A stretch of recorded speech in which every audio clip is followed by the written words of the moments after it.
Assalomu alaykum va rahmatulloh. Mana hojakalarimiz 66-gruppa Safo Marvadan uchgan, mana firmasidan uchgan hojakalarimiz, hojonalarimiz sog' salomat Jidda aeroportiga yetib kelishdi mana. Jona yaxshimisiz?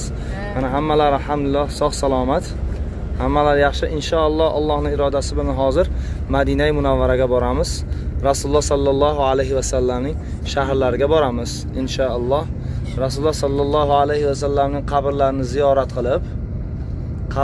ziyorat qilib, salomlarimizni yo'llab, inshaalloh Allohning izni bilan ravzalarga kirib, ana Masjid Nabaviyda namozlarni o'qib, chunki payg'ambarimiz alayhisalom aytganlarki, Masjid Nabaviyda bir o'qilgan namoz boshqa yerda o'qilgan namozdan 1000 barobar nima baland deganlar.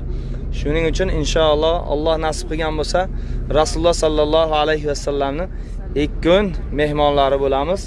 Yana Alloh subhanahu va taoloning baytiga qaytib kelamiz inshaalloh. Hammalari sog' salomat alhamdulillah.